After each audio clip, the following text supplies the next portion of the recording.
everybody, welcome to our pop-up session. As you can see, special session for us. It's the last one of the year. Here with me is Max. We're gonna come back to him a little later, but first of all, warm welcome to you. New position where we are today. So we are in our restaurant here at Probat, in front of the nice drawing of David Salinas, a good coffee friend of ours, working for the Department of Brewology. So you probably have already seen some of his pictures, and we're gonna get started with today's session. Of course, also here with me is Jens, who will be in charge of the chat. So yeah, let me just introduce our today's guest, Max from Neues Schwarz in Dortmund. And we're going to talk about omni-roast today. But first of all, please introduce yourself so that our audience knows who you are. Thank you, Daniela. It's nice that you gave me the opportunity to come today. My name is Max, Daniela already told you.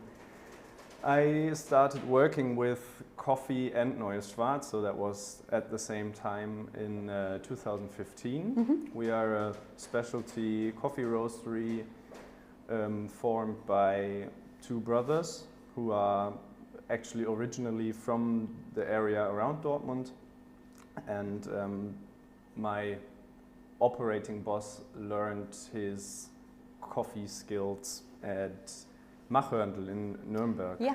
Also a maybe name in the scene.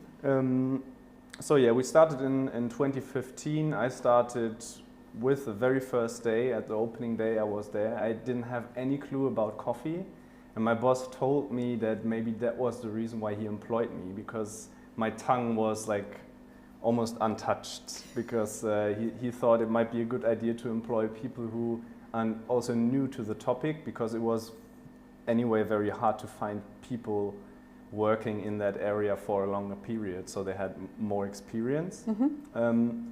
And the reason why I am here today a little bit is because you guys offer something like a coffee or coffee set of the month in your shop. And this month you can find coffee by roasted from Neues Schwarz. Yeah. And I brought them. I didn't want to bring them too much into the camera, but if you're interested in the coffees, I can also tell a bit about them later or now. But on the page, on the website, you find also more information about processing, varieties, origin. They're all filter roasts, so very interesting that we brought those today. The philosophy at Neues Schwarz is generally to look for something new, for something different. We work in an area where coffee was a very functional drink for a long time, because people were working in the coal mines or in the steel industry, and it was literally to get you up. And I think that's still a major reason why people drink coffee regularly. And that's why we chose the name Neues Schwarz, in English New Black. So we wanted to tell you this black drink you may know can be different and is quite enjoyable if you approach it differently. That's like the general thing with our name. Mm-hmm.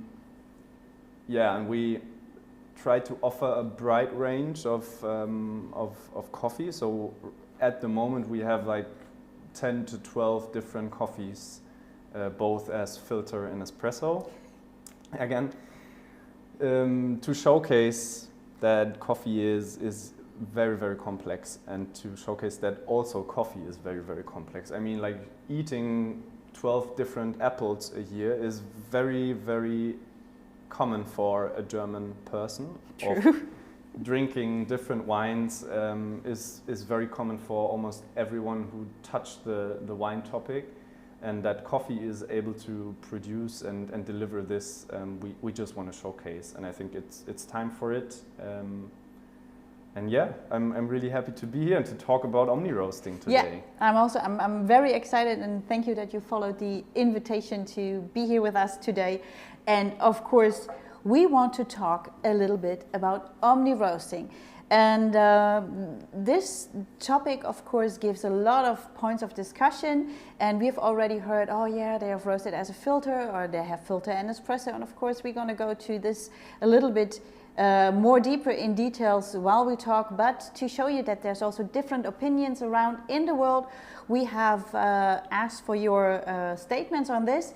We got some written messages, but we also got a short video, and we would like to show you the statement of Cem from Istanbul. Hello everyone, this is Cem from Raffine Espresso Bar. Greetings from Istanbul. I would like to share my opinion about omni-roast. Since 5 years we are doing omni-roast on our Probaton 5 machine and we are quite happy with it. It might seem like choosing the easier way to have one single profile for both espresso and filter coffee, but it's not that easy. To have the balance and providing all the goods inside the coffee for both and for espresso and filter coffee, not that easy. It's a little bit tricky. But if you are providing single origin, not changing your beans that often, and to having one single profile for both ends, it might help you to reach out a wider range of people who are interested in both espresso and filter coffee. And you will be having a consistent, sustainable profile for both. Thanks.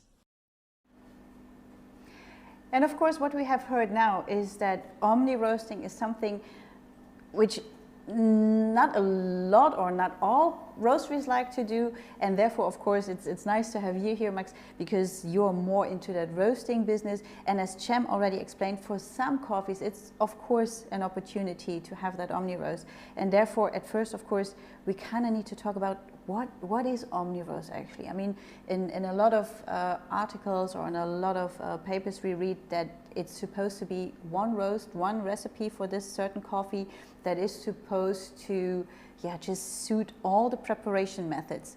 Now, in my opinion, this is a thing which is quite tricky to do. Do you do omni-roast at Neue Schwarz? Is that something you do, or is that something where you say, we rather like to roast each bean into the perfect stage for the preparation method? So we, as I already touched it, we generally don't do it, and we serve, or we roast differently concerning the brewing method we actually find it suitable for. We have, sometimes we had it with, also what Cem said, with very, very delicate single origins where we at the end realized, okay, we did a filter and we did an espresso, but they were so similar, maybe we can find something in between and then it's fitting. But from our approach to brewing, we would argue that the roasts are so different in like end temperature and color in like our universe, I'd say, because I don't want to talk too much about temperatures. Perfectly fine. But if you have your own like universe where you can like relate to between your filter end temperature and your espresso end temperature, and this is, I'd say, 12 degrees Celsius difference, then for me it's hard to find something in between and find something suitable for both or for all brewing methods. Yeah. But what we generally do, we do V60 as a filter brewing method, and we have an espresso machine.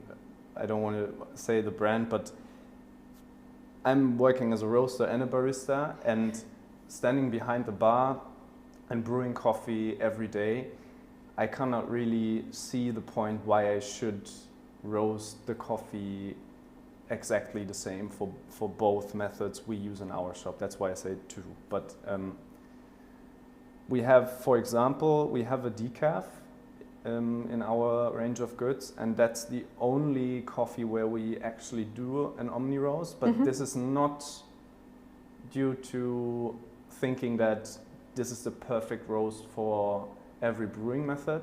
This is more coming from actually from not willing to have old coffee in our shelves or on our shelves. It's still the demand isn't very high, and if we had filter and espresso, then you will automatically have like old coffee, whatever True. that is. Maybe that's another discussion worth Yeah, it, but that's why we do something in between with the decaf. Yeah. And it feels like that the people who are buying decaffeinated coffee, they are also looking for like a basic drink which tastes like coffee but doesn't deliver caffeine. They are maybe not looking for something very complex, very vibrant, very delicate.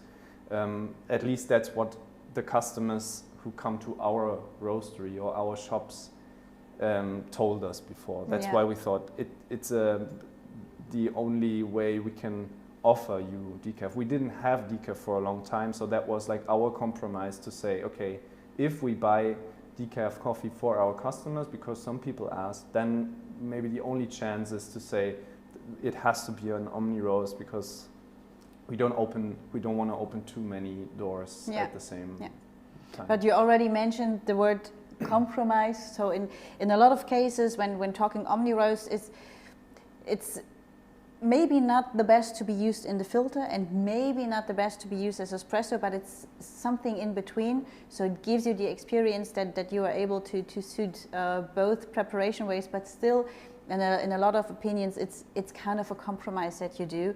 And especially when we have a look at how filter and espresso is defined nowadays, because sometimes when you look back to how it was before, espresso usually was the darker roast, was the longer roast, and then if you took the typical roast that was suited for filter, a lot of people more kept it on the lighter, shorter roasting side.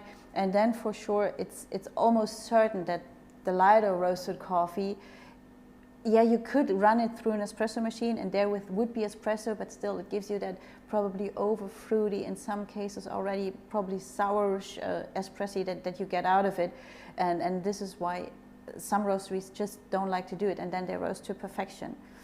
But also on the other hand, when we think about it, and this is also what we got as a comment. Now just let me look through my comments quite quickly. It was said in here, and of course I did not mark it, but we were talking on the storage space, and then for sure it also allows you to have it a little bit better when we come to how do you store, how do you pack this omni-roast, because what you just mentioned is also that you don't want to have it too long in your shelf, and therefore when you pack it all the same and you let the decision to the customer, what would they like to do with it, of course it's much easier to sell, and it's getting faster when you pack it, when you need the capacity, especially now when talking about Christmas season, roasting season, and this just leads to roasting more.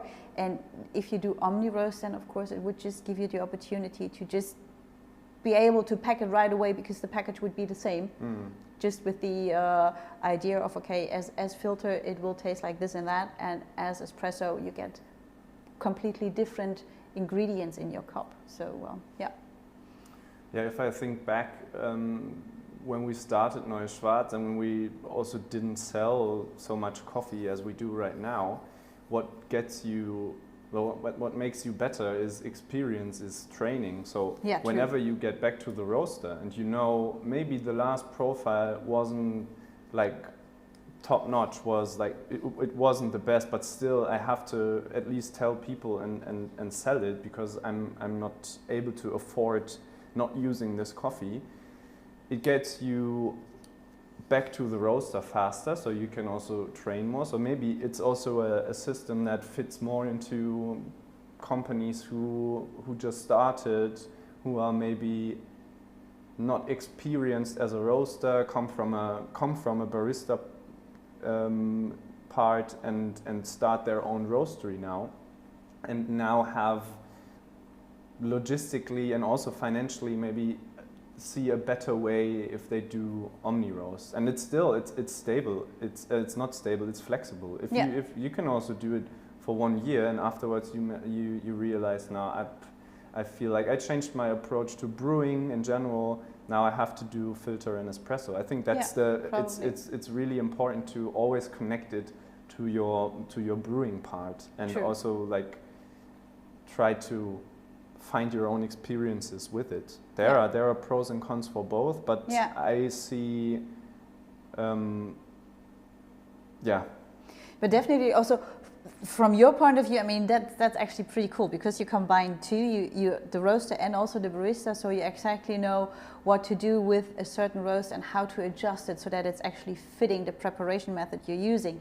And this then works out when you have the drinks at your shop and you give them directly to people. But when selling the coffee, I also think another problem would be the talking to your customers, because in a lot of cases people just pick up the coffee and they check, okay, it's used for filter or it's used for espresso, they take it home and they prepare it. But on the other hand, if you don't have the conversation and they maybe don't want it, they really don't know what to do with it once they get it home, because if they probably just have one preparation method, then they're not able to experience the other one that you have. Or if you take it home as a filter, you might want to find out what would that be like as espresso, depending on, do you have a grinder at home? Does it probably need to be pre-grind? And it's like you need to prepare it, and the customer can only do with it at home what we prepared for it. And also the different flavor profiles. I mean, it's really interesting because we got a comment here where it said, I'm completely lost in my comments. When you're not roasted too light or too dark, that was what Jimmy said. It will be tricky to not over or under extract depending on your extraction method. But then again, what's the target? So it's really what does the customer want? What would they like in the cup? And also here, I think it's interesting what you say. Before, coffee just used to be like that black beverage that wakes you up, and nowadays people are looking for much more in the cup, and also they like to experiment and maybe just find the right coffee where they say, okay, I'm just going to try this one out as espresso, and I'm maybe liking that fruity notes that comes with it from a filter, which is giving me nice chocolate or nut flavors, and then they bring it over to the espresso machine and get completely different results out of it. But I think for this you really have to be an experienced barista. Yeah. But like the thing that Jimmy also mentioned is that he likes to think like out of the box and maybe not put labels on everything. That's true. And for our range of goods, I can say there are espresso roasts in the espresso shelf, which are roasted lighter than some of the darker filter roasts. So that kind of relates to this topic. There is not a clear label. We just want to give our customers the chance to see, okay, we have like one coffee, maybe this one, we have an espresso version of this, and they are different. It doesn't mean that two filter roasts next to each other have something like generally in common. It's possible that this one is darker roasted than a very, very light espresso roast. So we just want to showcase different coffees and their potential. So we won't roast every coffee we have in a light version for filter and in a darker version for espresso. Yeah. So, but yeah, of course, on every bag it says filter, and people come into our store and ask what's the difference between filter and espresso, which is a very good question. And I try to explain it very often, and I wasn't happy with my own explanation. Yeah. And afterwards I came up with the idea that in the end it's, if you look at the brewing part, it's about solubility. It's about how can I get the same green coffee, the same raw material, more soluble for a brewing method like an espresso machine. If you compare the water you use to brew like a classic V60 where we put in 15 grams of ground coffee, we use 250 grams of water. That's much more, yeah. And if you compare it to an espresso, you use like 20 grams of coffee or 19 grams of coffee, and well, you get out, let's say 40 grams of espresso, so you used maybe 60 grams of water. That's like a ratio for 1 to 3, and on the filter side you have like 1 to 16. So how big actually is the compromise if you use one roast for both of these brewing methods. Yeah, that's the two we use at our store. There are more out there, and it's nice that there are more out there. But we try to keep it simple at like one shop. We don't want to. We want to show you the potential of the coffee. We don't have to show you how many equipment is out there. Yeah. So. But also, I mean, when talking about the ratio of the coffee that you use and the water that you use, it's also, of course, different depending on your roasting style, how brittle gets your bean and how easy is it to open up the cells and to get more out of the coffee bean when using one or the other preparation method. And also here, for a lot of people, it's still a big compromise they have to do. But then, of course, there's also Flying Lumberyard, who has sent us in the opinion and saying, I do omni-roasting. I think it can be really great for a well-developed but clean filter and a super juicy, vibrant espresso. But the espressos can be less forgiving to work with. But when they are good, they are the best. Sweet, juicy, and clean, like biting into fresh, ripe fruit. And this is exactly what we said before. I mean, you have completely different outcomes in terms of aroma in your cup. And this is something the customer needs to understand, so that they don't expect from what they have in their filter, like the chocolate note and the nut flavor and the more roasty aroma, and then trying to get the same with the same beans in the espresso, because it just won't work out already due to the preparation, the water, the coffee amount. So it's all, I think it's all, like always when it comes to coffee, it's like a question of taste. What do you like? Are you open to experience this, or are you more of a person that says, I rather stick to what I know and I just use it as filter, and for my espresso I take something else. So. And in the end, it's about what do the people need that come into your shop. So true. If they are looking for omni roasts, well, I can not imagine that people come in and say regularly, or do you also roast omni roasts, because it's a word that's, I don't know if it's so common. Yeah, probably. But in the end, if you found your system and it's working, then it's good. You of course, the coffees should also taste the roaster and the barista, but in the end, we're all concerned about also the people willing to buy this product. Exactly. And we experience that there are a lot of people who are still using like an old-fashioned filter coffee machine. A lot of people are going back to pour over. Yeah. So they bought themselves a gooseneck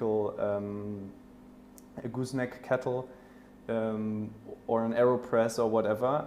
And there are people who use a full automatic machine, and we have to, or we want to fulfill like everyone's needs. Yeah, true. And the people who use a V60 and have their own grinder at home, I think they're very happy that we do differentiate between filter and espresso. But if you're in a city where you have a lot of people using full automatic machines or only espresso machines, wherever this is, well, why not? Why not? True. And from a roaster perspective, that's what we maybe can also talk about. Logistically, it does make sense. So before we pack coffee into this bag, we have to have a label. Yeah. So now with our system, we have to have 2 labels for the same coffee. So before we roasted the coffee, we think about the profile, the tasting profile, which is on our label. And we have to think about like how many labels I order with filter on it and how many labels I order with espresso on it. Yeah, true. It would make things easier if it would just say much omni-roast easier. could be used for every kind of preparation method. And also with the roasting, you don't need to worry about, okay, which batch did I do first? What am I going to pack first? So you just could go ahead and pack whatever there is in that one single bag. So yeah. And also when we talk about the space that you have, a lot of roasteries are quite small, and also here it would save, of course, a lot of space, because then you can just prepare everything. You probably have one silo or one big bin where you take your green beans from, and whatever you do, it's just one recipe, one bag, and you just put it in one shelf, and you can sell to whoever comes in the same coffee. But then, of course, you need to make sure that they understand what's going on in this coffee. And we get this question very often during training that people ask, so what is the espresso roast? What is the espresso bean? And it's like, you can use whatever. I mean, you know that better than me. It's like all the beans can be taken. Of course, it would be kind of sad to use certain beans to make an espresso out of it, especially when still thinking in old-fashioned ways. Espresso always a little darker, always a little longer, where there's coffees where I say, oh, you don't want to do that to this coffee.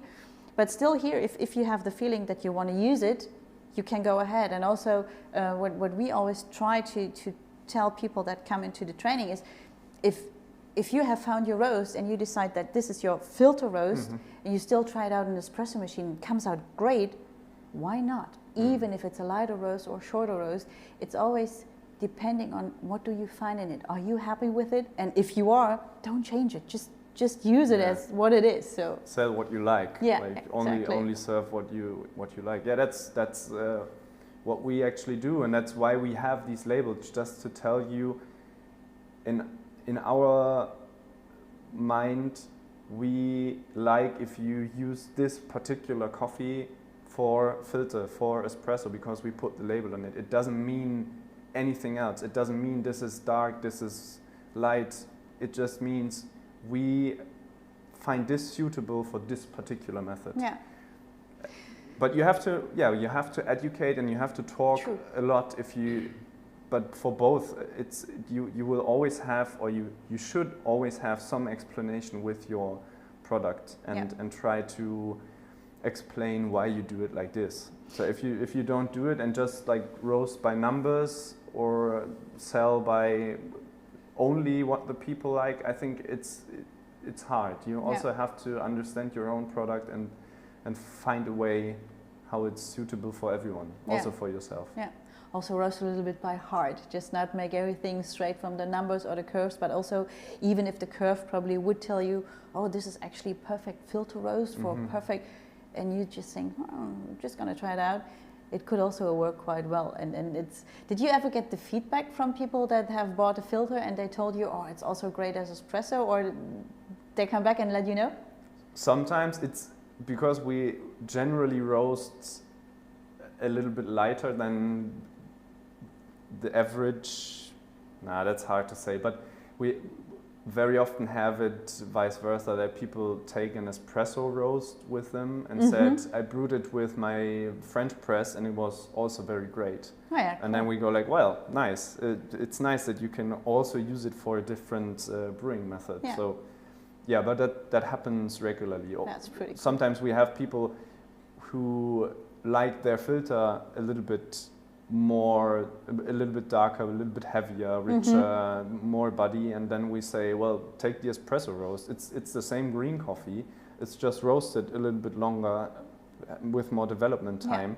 You can easily brew this as a filter. Yeah, you won't get so much complexity and not such a clean cup we want to serve, but yeah, of course you can use it. I mean, it's coffee, it's roasted coffee. You can do everything with it. Yeah, true. Yeah, sometimes it's also just that you don't realize it, that people take the coffee home and they do something completely different than what you actually would have recommended to do with it.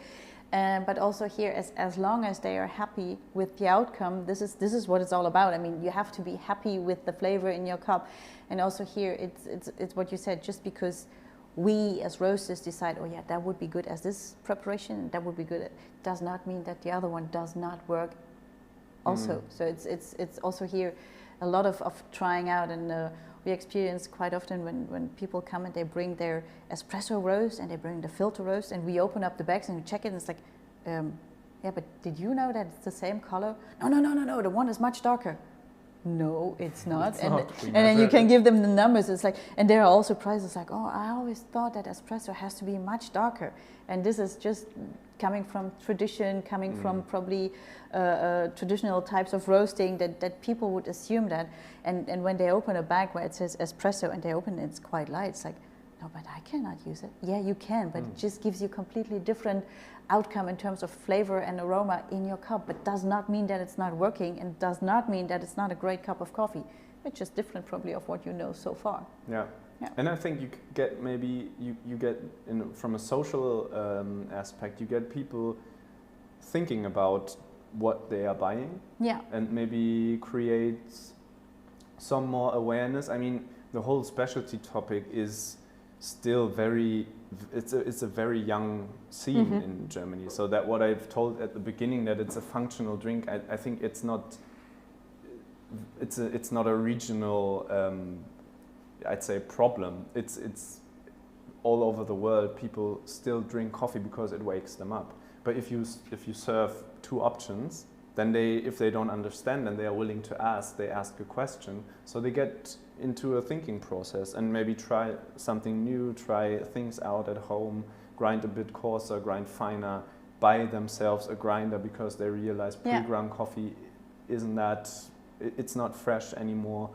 So that's maybe an aspect I haven't thought about so much yet, but I see now that if you serve different options, if you have different options, people more or less have to ask and think about what they want to buy, because of course it's not as cheap as industrial roasted coffee is, because the product has a better quality, is roasted by hand and with like professional persons behind the machine, and it's also worth it, and you don't want to like throw away 10 euros for 250 grams of coffee. Yeah, and of course you can also offer all the time the conversation, you know, it's like when you go to a supermarket or discounter, nobody can actually tell you what to do with the coffee or the beans, but when they come to you, it's like they get all the ideas of what's possible with the coffee and what they could or could not do, or maybe find out something completely different. And coming from a country where the filter brewing machine for years and years was the most used method to brew your coffee, I think we developed already quite a bit, but there is still so much space when you look around and see, okay, there's now people having the espresso machine at home.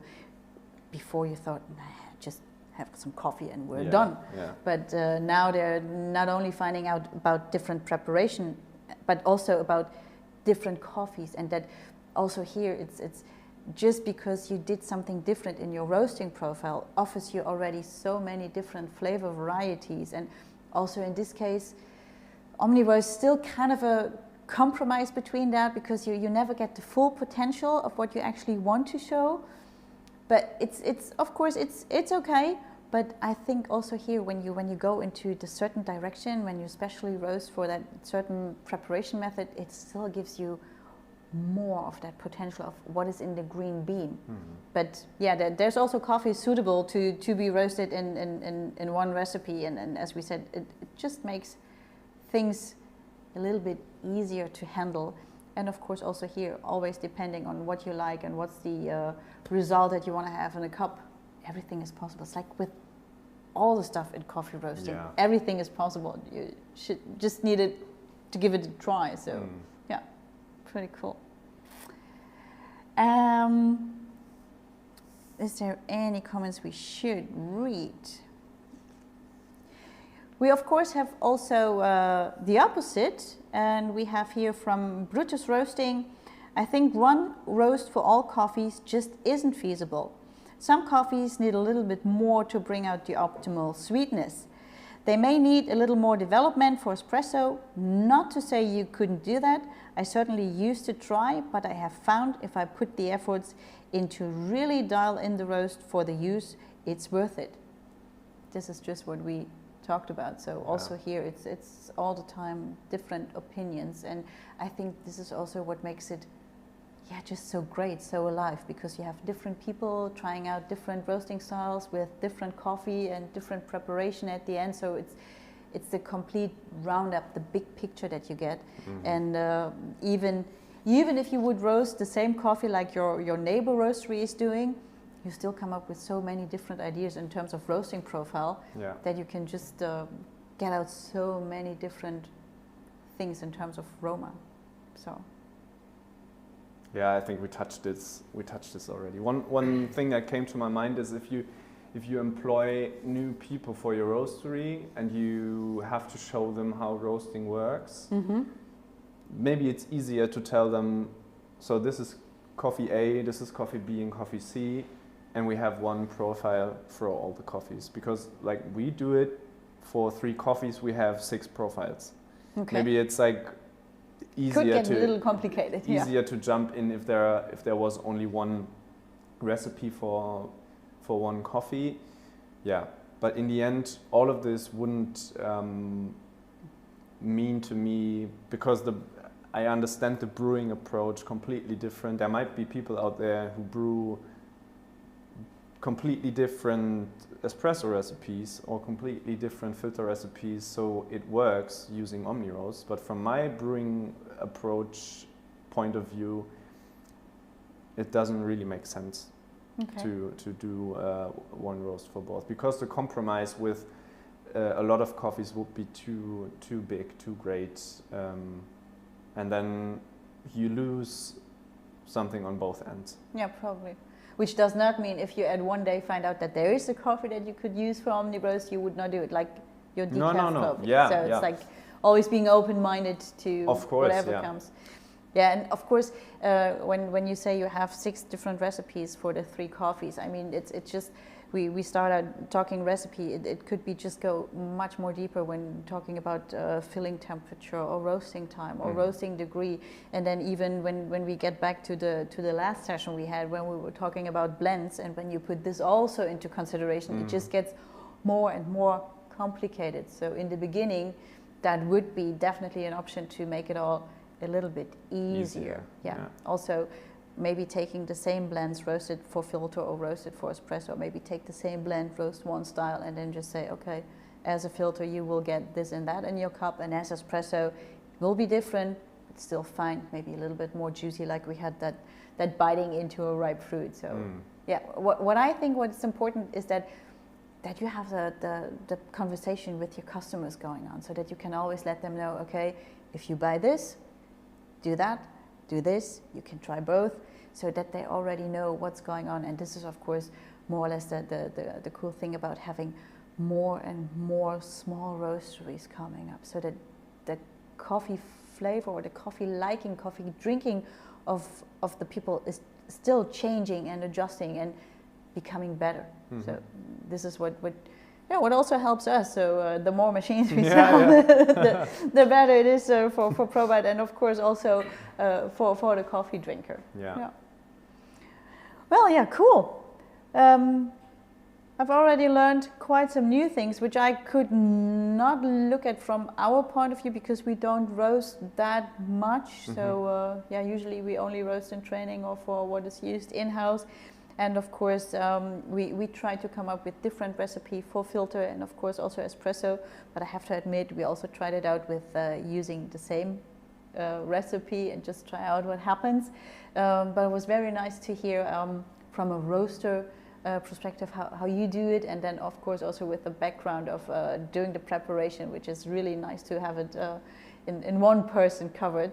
And as Jens is quite still today. Quite quiet today, yeah. Quite quiet today. Seems that either the customers are already roasting like hell for the Christmas business, Nobody's around, or they are possibly just have to digest all the information. I don't know. So it's no more comments so far. No more comments. But as always, if you would like to share any comment or question with us, you can just send us an email to Daniela. Okay. Put her email address in the chat, so give it a try. Well, Max, thank you for coming here. Thank you for being our guest today. It was a pleasure. And yeah, it was the last session for this year. But I know there will be more seasons to come. So also for next year, stay tuned, follow us, and yeah, be excited what will be coming.